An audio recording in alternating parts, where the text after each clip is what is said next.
Muy queridos hermanos, contextualizo y explico la palabra del domingo quinto del tiempo de Pascua.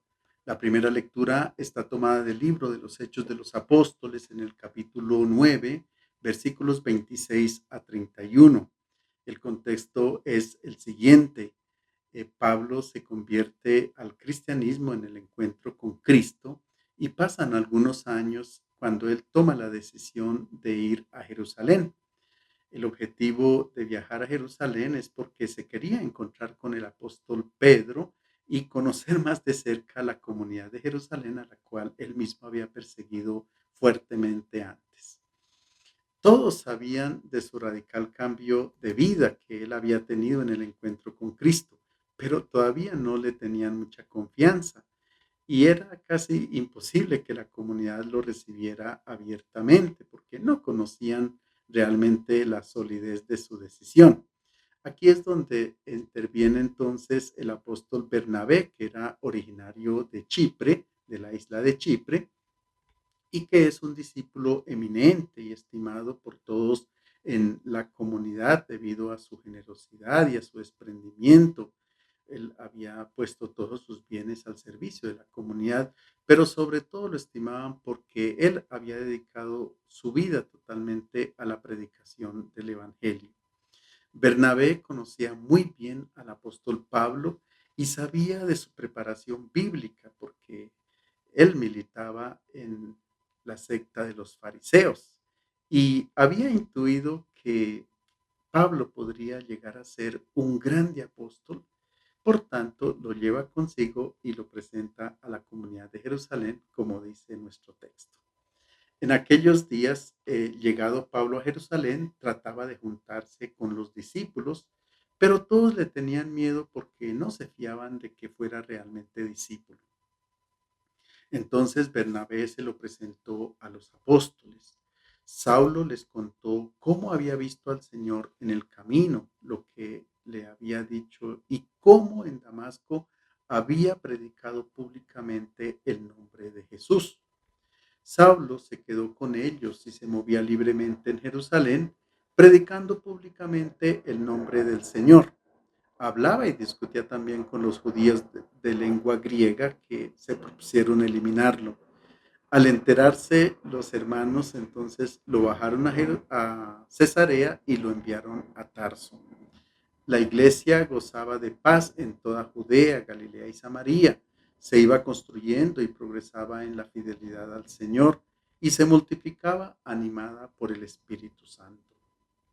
Este primer encuentro de Pablo con la comunidad de Jerusalén fue bastante difícil porque él entra en conflicto con esta comunidad que exponía fanáticamente la religión judía, de tal modo que incluso querían matarlo.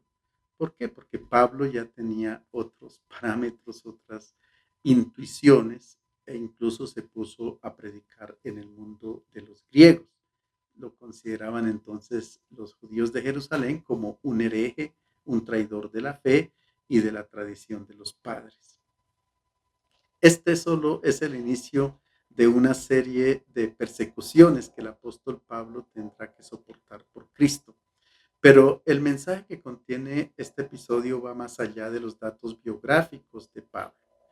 Cuando él por primera vez después de su conversión va a Jerusalén, ya había predicado y ejercido su ministerio en el territorio de los nabateos, donde hoy es Jordania, y también en Damasco, donde el enarca del rey Aretas quería capturarlo.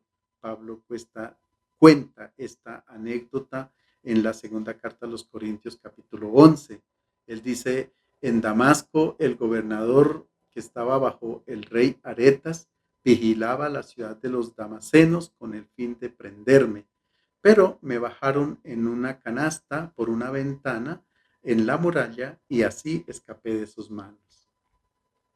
La misión de anunciar el Evangelio a los paganos no se originaba en la propia iniciativa del apóstol Pablo, sino que el mismo Jesús se la había encomendado cuando se encontraron en Damasco. De hecho, que Pablo en la carta a los Gálatas, en el capítulo 1, dice, quiero que sepan, hermanos, que el evangelio que yo he anunciado no es por cuenta propia, ni lo recibí de un hombre, ni me fue enseñado, sino que lo recibí por medio de una revelación de Jesucristo. Y no obstante, él tenía toda esta autoridad por haber recibido el mensaje del mismo Jesucristo, no se puso a trabajar solo, independiente de los hermanos en la fe. Él quiere establecer una relación estrecha con la comunidad madre que estaba en Jerusalén y que era presidida por Santiago y donde Pedro tenía un papel preponderante. Pablo tenía una visión universal del Evangelio. Él no quería que la comunidad cristiana se encerrara en un gueto, como pasaba en Jerusalén. Pablo tenía claro que el Evangelio, en vez de crear fronteras, tenía que romperlas y abrirse hacia el mundo. Eran pocos los que en la iglesia pensaban de esta manera y Pedro aún no llegaba a comprender que el Evangelio tenía un carácter universal. Había una diversidad de posiciones, de visiones, mentalidades entre los jefes de la nueva iglesia y el autor de los Hechos de los Apóstoles subraya el comportamiento del apóstol Pablo, porque quiere hacer ver a la iglesia y también a nosotros, desde luego hoy, que en la comunidad se deben afrontar todas las incomprensiones y divergencias que se susciten y que a causa de esto, a veces podemos tener la tentación de abandonar la comunidad y en vez de afrontar los obstáculos. Entonces, el texto dice que Pablo desde el principio buscó la unidad con los hermanos de la fe y en ningún momento eh, tuvo la tentación de salirse, de alejarse de la comunión eclesial. La segunda lectura está tomada de la primera carta del apóstol San Juan, capítulo 3, versículos 18 a 24. A pesar de que llevamos una vida coherente con nuestra fe, nosotros tenemos conciencia de que somos pecadores y San Juan nos lo recuerda al inicio de su carta. Si decimos que estamos sin pecado, nos engañamos a nosotros mismos y la verdad no está en nosotros. Ahora bien, ¿cómo sabemos si estamos realmente unidos a Cristo o no? Si somos sarmientos unidos a la vid, que nos alimentamos de la misma linfa, es decir, de su espíritu, o si por el contrario somos como ramas secas e improductivas. El texto nos da la respuesta. Hijos míos, no amemos de palabra y de boca, sino de verdad y con obras. En esto conoceremos que somos de la verdad y tranquilizaremos nuestra conciencia ante Él en caso de que nos condene nuestra conciencia, pues Dios es mayor que nuestra conciencia y conoce todo. Queridos, si la conciencia no nos condena, tenemos plena confianza ante Dios y cuanto pidamos lo recibimos de Él, porque guardamos sus mandamientos y hacemos lo que le agrada. Y este es su mandamiento, que creamos en el nombre de su Hijo Jesucristo y que nos amemos unos a otros tal como nos lo mandó.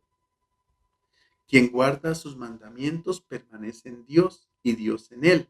En esto conocemos que permanece en nosotros por el Espíritu que nos dio. Entonces, el criterio que permite establecer quién realmente pertenece a Cristo no es la partida de bautismo, sino la manera como se acoge el Espíritu que hemos recibido en el bautismo. Ahora bien, el Espíritu es libre como el viento y no se deja encerrar, va de un lado para el otro sin que lo veamos y produce vida. Por tanto, el Espíritu no es monopolio de nadie y trabaja en quien lo acoge. Y el signo de que el Espíritu opera en una persona son las obras de amor que esta persona realiza. En el versículo que precede a nuestro texto, San Juan dice, pero el que tiene bienes de este mundo y ve a su hermano en necesidad y cierra su corazón contra él, ¿cómo puede morar el amor de Dios en él? Y concluye, hijitos, no amemos de palabra y de boca, sino de verdad y con obras. El signo de la presencia del Espíritu de Cristo no es la proclamación de la fe con palabras o con una fórmula, sino las obras concretas a favor del hombre. Quien no tiene el Espíritu de Dios no puede producir obras de amor. Y si las hace, es señal de que está unido a Cristo y a Dios, sin importar la raza, el color, la religión, la nación, etc. Jesús mismo se maravilla ante la fe de ciertos personajes que no pertenecían al pueblo de Israel, por tanto eran paganos. La mujer cananea, el centurión, Cornelio. Y Jesús dice, les aseguro que no he encontrado una fe semejante en ningún israelita. Y de Cornelio en el libro de los Hechos de los Apóstoles capítulo 10 se dice que hacía muchas limosnas al pueblo y oraba constantemente a Dios. Y la lectura continúa con una de las afirmaciones más bellas de toda la Biblia. En caso de que nos condene nuestra conciencia, Dios es mayor que nuestra conciencia y conoce todo. Si hacemos un balance de nuestra vida, nos vemos obligados a admitir de haber cometido errores, de haber estado condicionado por defectos y hábitos que no hemos sido capaces de corregir. Por eso, a veces no podemos liberarnos del pensamiento de que también Dios nos rechaza y nos condena como nos condena nuestra conciencia. Pero la respuesta de Juan es totalmente reconfortante. Si nos comprometemos con un amor práctico al hermano, ya no tenemos miedo a nada, porque Dios es más grande que nuestra conciencia. El Evangelio está tomado de San Juan, capítulo 15, versículos 1 a 8. Se trata del pasaje conocido como la vid y los sarmientos. El contexto es el siguiente. La tierra prometida es reconocida en la Biblia no solo como aquella en la que emana leche y miel, sino también donde se cultivan viñas y olivos. Por lo general, una familia hebrea plantaba junto a su casa una vid, una parra. La parra es el entramado de la planta de la uva que produce sombra durante el verano, además de los preciosos racimos que se cosechan y que se utilizan bien para hacer uvas pasas o también para fabricar el mejor vino, exquisito, delicioso y fuerte. Asociada esta imagen a la alegría y a la celebración, la vid y la viña se utilizan a menudo en la Biblia de manera simbólica, como expresión de todas las bendiciones de Dios.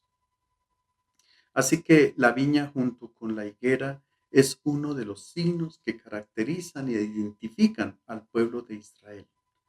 En el templo de Jerusalén había una grande vid de oro que cubría las paredes del vestíbulo y que se extendía progresivamente gracias a que todos los peregrinos iban poniendo más sarmientos y uvas de oro en la medida en que llegaban a visitar el templo de Jerusalén. La viña del Señor, cantada por los profetas, era entonces Israel, viña que había producido abundantes frutos de lealtad cuando era como uvas en el desierto, dice Oseas, y cuando respondía a los cuidados de Dios. Aquel día cantarán a la viña hermosa, dice Isaías. Yo, el Señor, soy su guardián. La riego con frecuencia para que no le falte su hoja, noche y día la guardo. Si me diera zarzas y cardos, me lanzaría contra ella para quemarlos todos. Isaías capítulo 27. También Jesús creció en este ambiente de viticultores en Israel y por eso él utiliza una alegoría que es la que encontramos en el capítulo 15 de San Juan. El versículo 1 dice lo siguiente: En aquel tiempo dijo Jesús a sus discípulos: Yo soy la vid verdadera y mi Padre es el viñador. Jesús en San Juan utiliza imágenes, no parábolas. Él mismo se presenta como el pan de vida, como la puerta del redil, o el buen pastor, o la luz del mundo. Hoy hace uso de la vid. Yo soy la vid, la verdadera. Esto supone que hay otra vid que no es verdadera, entonces sería falsa. Expliquemos un poquito esto. Israel estaba convencido de ser una viña muy buena. ¿Por qué? Porque producía fruto, producía vino, signo de la alegría y la felicidad. Estaba convencido de producir lo mejor para Dios, lo que a Dios le agradaba. La vid en la Biblia también es la imagen de la esposa que ofrece a su esposo la delicia de su amor. Así dice el Salmo 128. Tu mujer será como fecunda vid en el interior de tu casa, tus hijos como plantas de olivo alrededor de tu mesa. Entonces Israel era convencido de que era como una esposa lista a colmar a Dios de alegría. Y para esto ofrecía culto, oraciones, sacrificios, cantos, etcétera. Se creía que era la mejor manera de poderse relacionar con Dios a la perfección. Pero a Dios no le interesaba esta clase de frutos. En Oseas se dice, porque misericordia quiero y no sacrificio, conocimiento de Dios más que holocaustos. Jesús dice que el Padre es el agricultor, el mismo Dios. No se enfatiza en la figura del propietario de la viña, sino del trabajador, del agricultor. Él ha creído en su viña, pero desafortunadamente él esperaba frutos buenos y esto no se logró.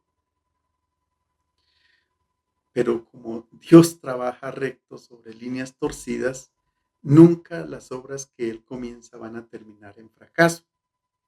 Israel se había comportado como vid infiel, pero ¿qué hizo el viticultor, el agricultor, que esperó de ellos derecho y encontró fue asesinatos? Esperó justicia y lo que encontró fue solos lamentos. La viña Israel ha sido plantada en el suelo fértil de una colina, pero decepcionó a Dios. Comenzó a producir uva agria. El Señor se quejó. Yo te planté vid selecta de cepas legítimas y tú te volviste espino, niña bastarda, dice en Jeremías. Pero ¿qué hace Dios? ¿La repudia? Absolutamente no. Él no la repudió a pesar de su infidelidad, por una sencilla razón, porque los dones y la llamada de Dios son irrevocables, dice el apóstol Pablo en la carta a los Romanos capítulo 11. Por el contrario, a partir de esa cepa de viña un poco vieja y estéril, él hizo germinar el día de Pascua un retoño nuevo, genuino, que es Cristo, la vid verdadera. Desde entonces el Padre, como agricultor, direcciona todos sus trabajos para esta viña. El texto dice lo siguiente: Él corta los sarmientos que en mí no dan fruto. Los que dan fruto los poda para que aún den más. Ustedes ya están limpios por la palabra que les he anunciado. De la viña solo sirve el fruto. La planta no sirve para nada, no se utiliza absolutamente para nada. Entonces, el fruto es el que verifica si la vid es verdadera o es falsa, si produce realmente uva que es utilizada para hacer el vino o por el contrario, produce uvas agrias que no sirven ni para el vinagre. Los profetas no condenaron al pueblo de Israel eh, en sí mismo, sino lo condenaron por sus frutos, porque había un culto aparente. Jesús también nos pide que nosotros no lo sigamos a Él únicamente de palabra, que no todo el que diga Señor, Señor, entra en el reino de Dios, sino el que hace la voluntad del Padre. El fruto es lo más importante. Aquí en nuestro texto, el verbo carpoforein en griego, que significa dar fruto, aparece 7 veces. ¿Cuál es el fruto que Dios espera? Pues aquel que produce la uva, es decir, el vino que es símbolo de la alegría, el gozo y la fiesta. Esto es lo único que Dios espera de nosotros, que vivamos felices y gozosos en este mundo que Él nos ha dado, que vivamos como hermanos, expresándonos la alegría y el gozo del amor unos con otros. Y para que esto se realice, el Señor tiene que hacer 2 acciones, desafortunadamente, y que son indispensables para que esto funcione así, para que la comunidad sea sólida. En primer lugar, corta la rama que no da fruto. Y en segundo lugar, poda aquellos tallos que son débiles. Estos 2 trabajos se hacen en las estaciones, y los viñadores lo hacen. El primero, es decir, cuando se cortan las ramas es en invierno, se arrancan todas aquellas ramas inútiles. Y el segundo trabajo es en verano, cuando se hacía la poda, entonces cortaban aquellos brotes débiles para favorecer a los mejores. La interpretación de estas imágenes a veces pueden producir tristeza o miedo, pero de ninguna manera. eh, esta interpretación eh, que produce miedo o desesperación es contradictoria contra la predilección que Dios tiene por los más débiles o contra la buena nueva del Evangelio. Las ramas secas no representan a individuos que se comportan de manera poco edificantes, sino a las miserias, las infidelidades al Evangelio, las debilidades, los pequeños y grandes pecados que tenemos nosotros dentro. Porque es que nadie es inmune.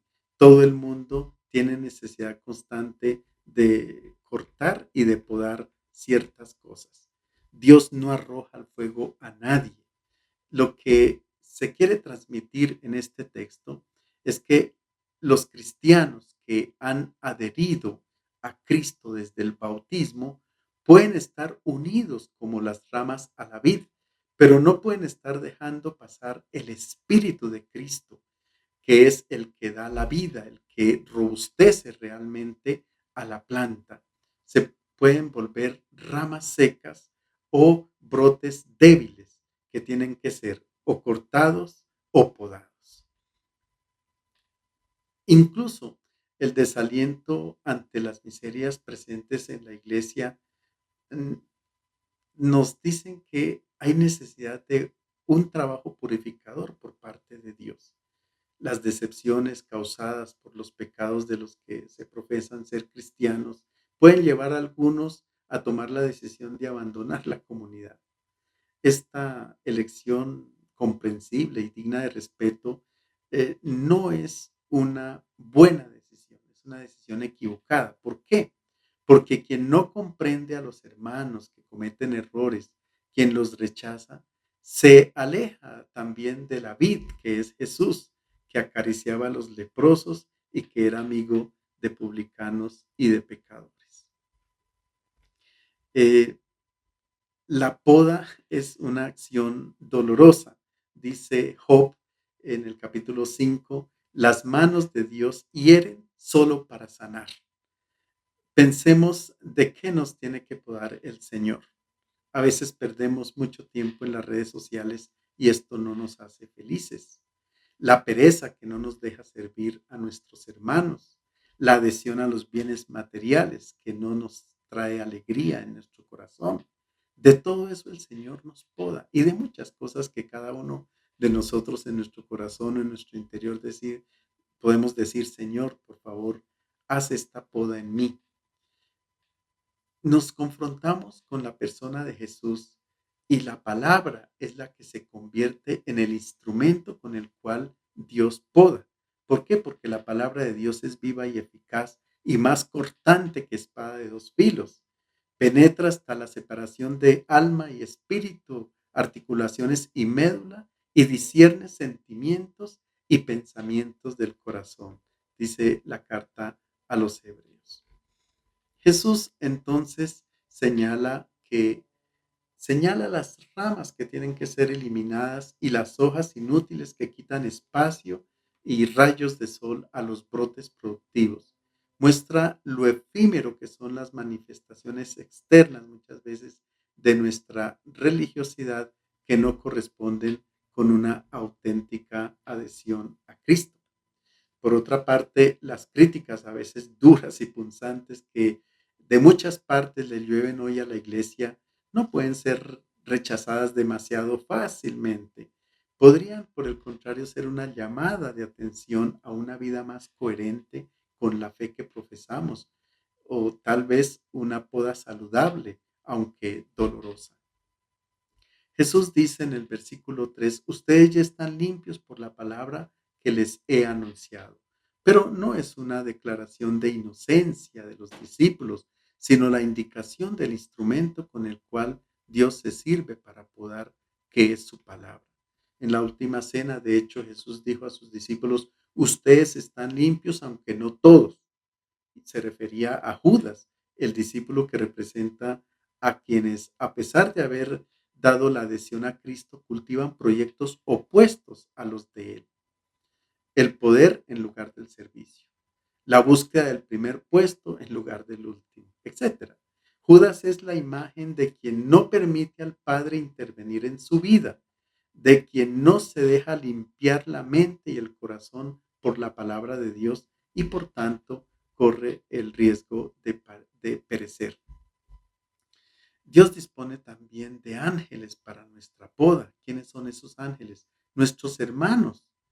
Dios se sirve de ellos para que ellos nos puedan decir a nosotros qué ídolos hay que quitar de nuestra vida, que a veces nos hacemos esclavos de los ídolos que tenemos nosotros y las personas nos ayudan a mirar dentro de nosotros.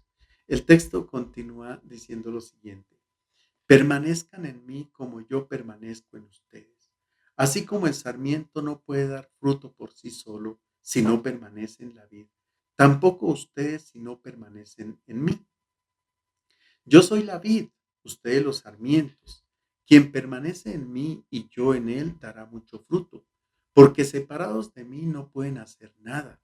Si uno no permanece en mí, lo tirarán afuera como el sarmiento y se secará. Los toman, los echan al fuego y se queman.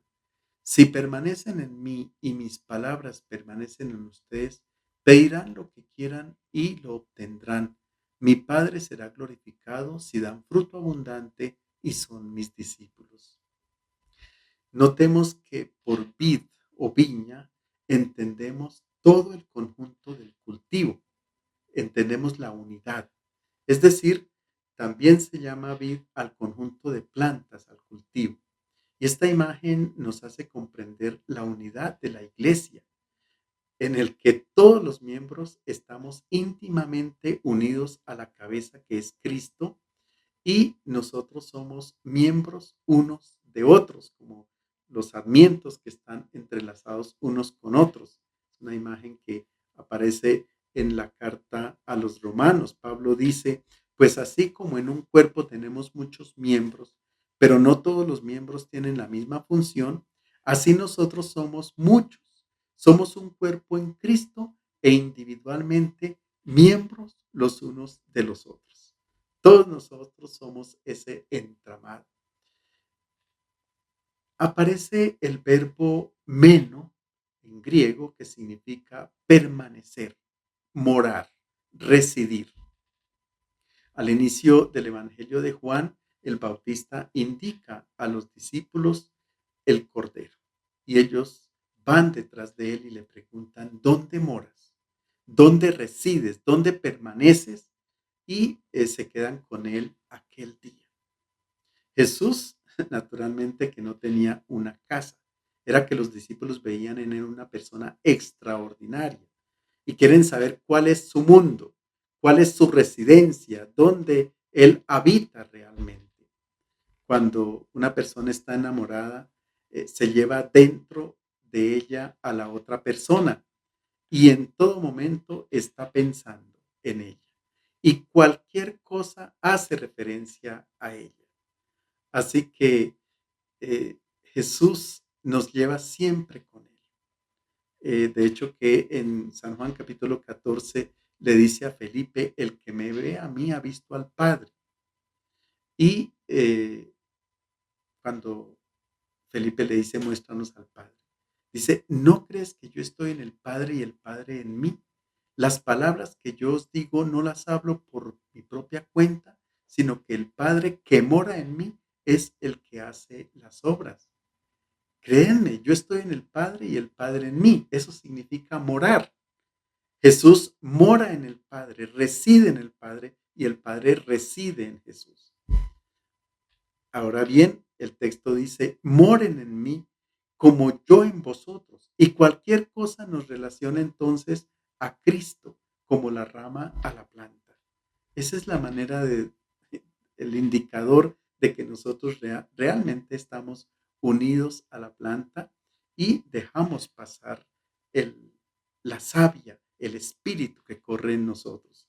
Si quisiéramos poner otro ejemplo, cuando Dios ha sacado al pueblo de Israel de Egipto, se dice que los rabinos decían que había sido más fácil sacar al pueblo de Israel de Egipto que sacar a Egipto de la mente del pueblo de Israel. Eso significa que residía totalmente Egipto en ellos. Bien, por lo tanto, si alguien está unido a Cristo, dice San Pablo en la carta a los Corintios capítulo 5, en la segunda carta, es una persona nueva, es una creación nueva. Lo viejo ha quedado atrás y lo nuevo ha llegado. Y en Gálatas el apóstol dice, mire, yo ya no soy yo quien vive, es Cristo quien vive en mí. Se forma una simbiosis, una sintonía. Uno vive en el otro. Eso es lo que quiere expresar este texto de la vid y los sarmientos. Sin la linfa de Cristo, nuestra vida es solamente biológica. Acordémonos cuáles son los frutos del Espíritu, que es el amor, el gozo, la paz, la paciencia, la fe, la bondad, la benignidad, la templanza. La fuerza del Espíritu actúa en nosotros. Si esa fuerza no está en nosotros, podemos ser ramas secas que no produce ningún fruto.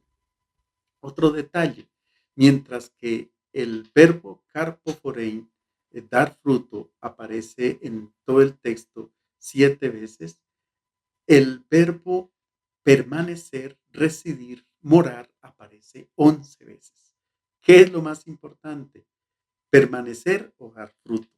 Permanecer. Porque quien permanece, quien mora, quien reside en algo, en cualquier momento de la vida da fruto. Y es que permanecer es lo más difícil. No es el hecho de que lo ordenen a uno sacerdote. Lo importante es permanecer como sacerdote. O el que se casa. No es lo importante el día del matrimonio, es permanecer en el matrimonio, permanecer en una obra, permanecer en la iglesia, residir en la iglesia, con todo lo que esto implica.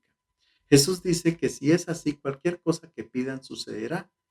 Cuando circula la linfa de Cristo, que es el Espíritu, los deseos son los del Espíritu, no los de la persona biológica. Por tanto, la persona tendrá una actitud de servicio en todo momento y son los deseos, todo aquello que lo mueve el Espíritu, eso se puede lograr. Y así el Padre es glorificado. La vid no produce fruto para sí misma, sino para otros. El cristiano no produce obras de amor para sí mismo, para autocomplacerse, para satisfacerse a sí mismo, de ninguna manera. El cristiano produce frutos para la comunidad, para los demás, y los produce sin esperar una recompensa de Dios, porque Él es como el Padre que está en los cielos, ama sin esperar nada a cambio. Eso hace el cristiano. Su recompensa es la alegría de ver feliz a un hermano, de constatar que el amor de Dios se manifiesta a través de él. Nada más y nada menos. Esta es la realidad, la alegría misma de Dios. Y es feliz porque ven a ser un mundo nuevo, donde hay felicidad, que es el único fruto que el Padre del cielo se espera de todos nosotros. Les deseo un feliz domingo.